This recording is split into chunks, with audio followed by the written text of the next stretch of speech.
బండ్లగూడ ఘటనపై కేసు నమోదు చేశామన్నారు సీఐ దేవేందర్. బాధితుల కుటుంబాలకు న్యాయం చేస్తామని తెలిపారు. గణేష్ ఉత్సవాల నేపథ్యంలో అన్ని రకాల జాగ్రత్తలు తీసుకుంటున్నామని అంటున్న బండ్లగూడ సీఐ దేవేందర్తో మా ప్రతినిధి Sunil face to face. Hyderabad నగరంలో విద్యుత్ తీగలు యమపాశంలా తయారవుతున్నాయి. గడిచిన 2 రోజుల్లోనే దాదాపు 8 మంది చనిపోయినటువంటి సంఘటన స్థానికంగా తీవ్ర సంచలనం సృష్టించింది. ప్రస్తుతం నిన్న బండ్లగూడలో జరిగినటువంటి ప్రమాదానికి సంబంధించి మనతో మాట్లాడడానికి బండ్లగూడ ఇన్స్పెక్టర్ దేవేందర్ గారు ఉన్నారు. వారిని అడిగి మరీ సార్, నిన్న రామంతపూర్ ఇన్సిడెంట్ తర్వాత మళ్ళీ నిన్న బండ్లగూడ ఇన్సిడెంట్ జరిగింది. అసలు ఎన్ని గంటలకు జరిగింది? ఈ ప్రమాదం ఎలా జరిగింది? ఈ పురాణపూర్లో ఉన్న వ్యక్తులు మనలో అఖిల్ అని చెప్పి ఆర్గనైజరు, అతను లక్ష్మీగూడకు పోయి మన గణేష్ను కొనడం జరిగింది.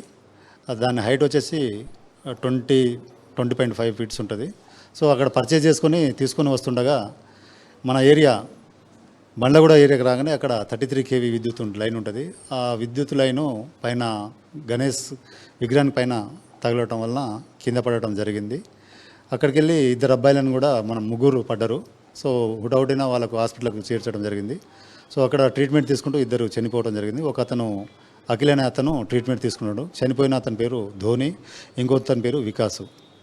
సార్, వీళ్ళిద్దరు ఎక్కడ వాళ్ళు సరే అంటే కిరాయి కోసం వచ్చారా? వీళ్ళే వినాయక విగ్రహాన్ని పెడుతున్నారా? లేదు, కిరాయి కోసమే వచ్చారు. ఆర్గనైజర్ వీళ్ళని కిరాయికి తీసుకున్నారు. ఇంతకు మాట్లాడారు సార్, అంటే ఇన్సిడెంట్ జరిగినప్పుడు వీళ్ళందరూ ఉన్నారా? మొత్తం ఆర్గనైజర్స్ కావచ్చు, వీళ్ళందరూ ఉన్నారా అక్కడ? ఇన్సిడెంట్ ఉన్నారు, వాళ్ళు ఉన్నారు. ఆల్రెడీ 7,000 రూపాయలకి ఏదో ట్రాక్టర్ అతని దగ్గర, అదే ధోని అతను ట్రాక్టర్ డ్రైవరు, ట్రాక్టర్ అతనిదే 7,000 రూపాయలకు ఎంగేజ్ తీసుకుని పోయినట్టు మనకు సమాచారం.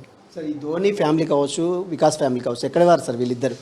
ఈ ధోని నేటివ్ ప్లేస్ వచ్చేసి నాగర్ కర్నూలు. వాళ్ళు ఉండేది మొగల్పుర సుల్తాన్ సాయిలో ఉంటారు. ఎవరు? ధోని. సో వికాస్ అనే అతనిది నేటివ్ ప్లేస్ బీహార్ అంటున్నారు. ఉండేది కూడా పురాణ ఫుల్ అని అనుకుంటున్నాం. ఇంకా మనకు చాలా కిందికి ఉన్నాయి అటెన్షన్ వేలు, మీరు చూసే ఉన్నారు మెయిన్ రోడ్ మీద. ఇలాంటి ఇన్సిడెంట్ జరగదని మీరు గతంలో ఏమైనా కంప్లైంట్ ఇచ్చారా? అటు విద్యుత్ శాఖ అధికారులు చెప్పారా?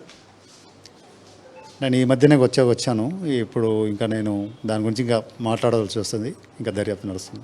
సార్, చాలా అంటే రానున్న గణేష్ ఉత్సవాల సందర్భంగా ఇలాంటి ఇన్సిడెంట్ జరగకుండా మీరు ఎలాంటి చర్యలు తీసుకోబోతున్నారు?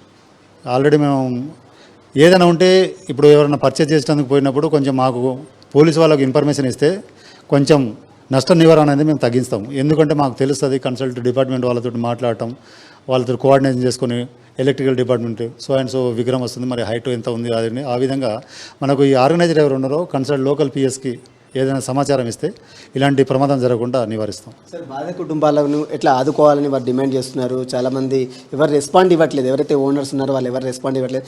ఆ దృష్టిగా వాళ్ళని ఆదుకునే దిశగా ఏమైనా చర్యలు తీసుకోబోతున్నారా ప్రభుత్వం తరఫు నుంచి? యాజ్ పర్ దాని ప్రకారం పోవాల్సి వస్తుంది. మనం అది ఇది అని చెప్పలేము. దర్యాప్తు నడుస్తుంది. పైనుంచి మాట్లాడి ఏంటంటే వాళ్ళకి చేతన మా నుంచి ఏం సాయం అయిద్దో ఆ సాయం చేయగలరని మేము సిద్ధంగా ఉన్నాం. దీనిపై కేసు నమోదు చేశారా సార్? ఏమన్నా ఇప్పటివరకు అయితే ఆ కేసు నమోదు చేసినామండి. డెడ్ బాడీలు ఎక్కడ ఉన్నాయి సార్? పోస్ట్మార్టం కంప్లీట్ అయిందా? ఎంత టైం అవుతుంది? ఇంకా స్టార్ట్ అవుతుంది. ఉస్మానియాలో ఆల్రెడీ స్టార్ట్ అవుతుంది. మొత్తం మీద నిన్న బండ్లగూడలో జరిగినటువంటి ఈ సంఘటనపై ఇప్పటికే కేసు నమోదు చేశాము.